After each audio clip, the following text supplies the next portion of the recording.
Chers camarades, chers amis, je voudrais tout d'abord nous féliciter collectivement pour la tenue de ce congrès qui s'est dans l'ensemble déroulé avec respect et je pense qu'on peut s'en féliciter.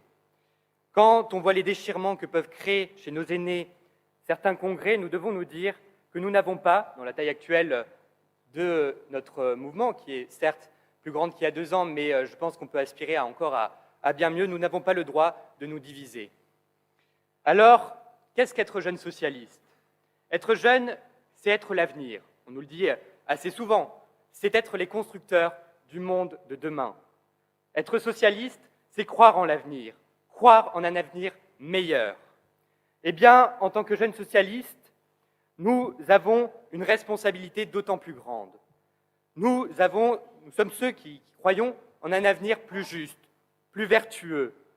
Et nous voulons donc changer la vie, ou, comme le titre de ce congrès, changer nos vies.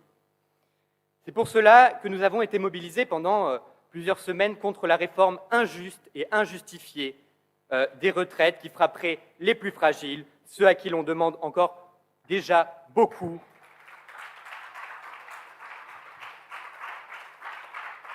Alors que la réponse est ailleurs, de l'argent, il y en a. Alors nous défendons une plus juste redistribution des richesses, particulièrement dans cet épisode.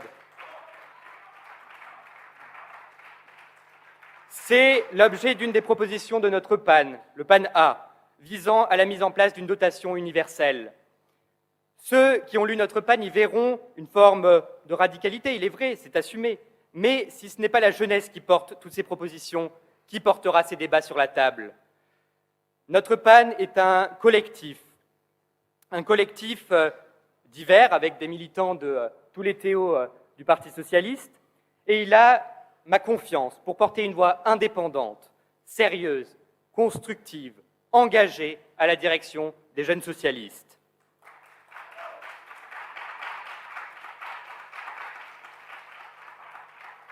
J'aimerais enfin revenir sur une phrase qui m'a été dite par un camarade, un militant de gauche, pas du Parti socialiste, qui me disait la laïcité attise les haines.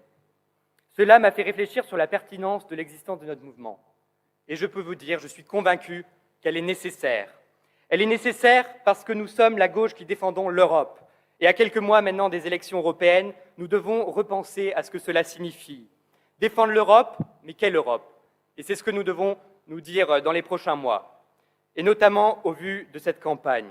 Nous sommes également la gauche qui ne transige pas avec les valeurs de la République. Oui, nous ne nous compromettrons jamais, jamais à l'extrême droite. Cette extrême droite qui tue, qui attise les haines et instrumentalise les peurs.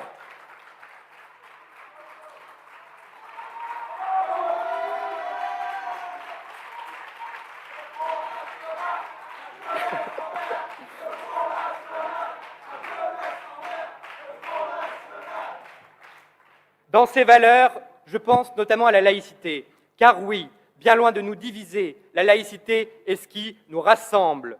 Bien loin d'attiser les haines, c'est celle qui nous permet de faire corps.